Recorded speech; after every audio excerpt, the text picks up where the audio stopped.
A transversal is a line that intersects at least two other lines. In this case, our transversal is the line X, and it cuts through two lines, P and Q, which are parallel. Now, when the two lines it cuts through are parallel, there are special relationships. First, let's review some of the ones we already talked about. Vertical lines.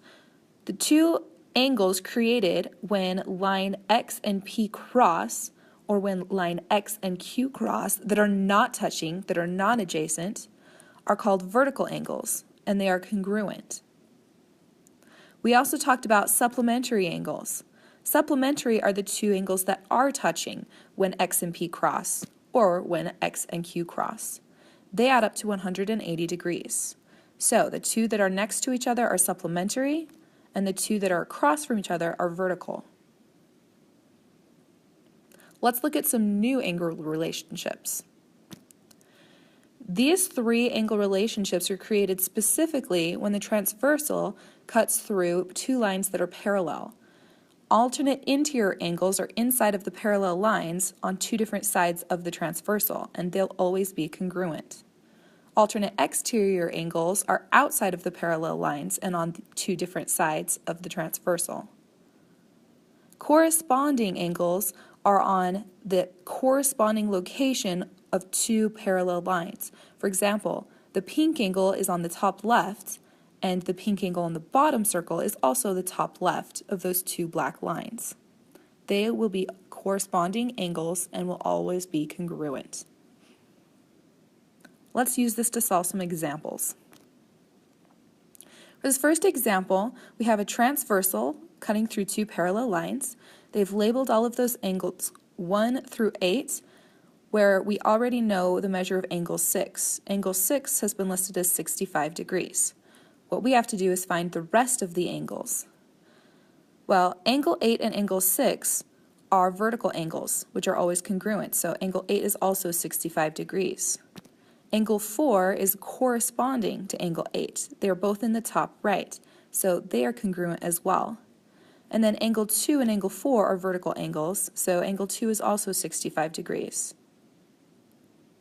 Now we need to find the other four.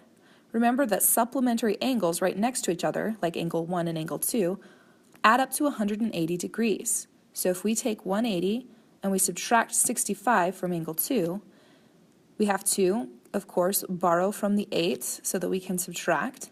We get 115, which means that angle 1 is 115 degrees.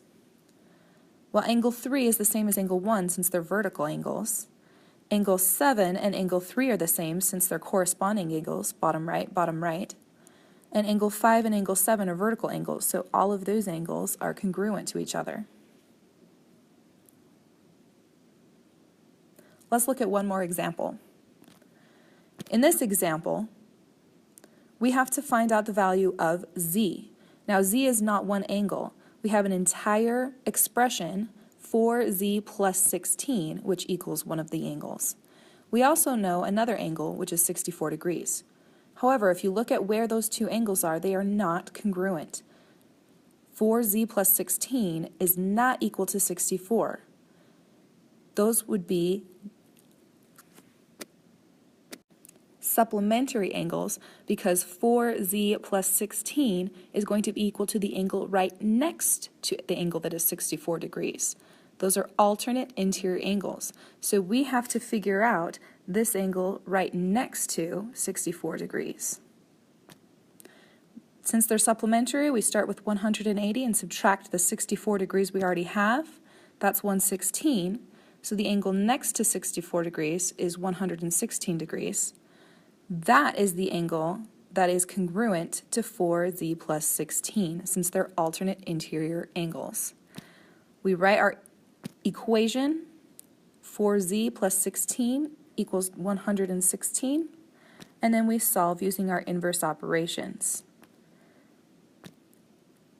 Solving that equation, we get that z is equal to 25, and we've finished this problem.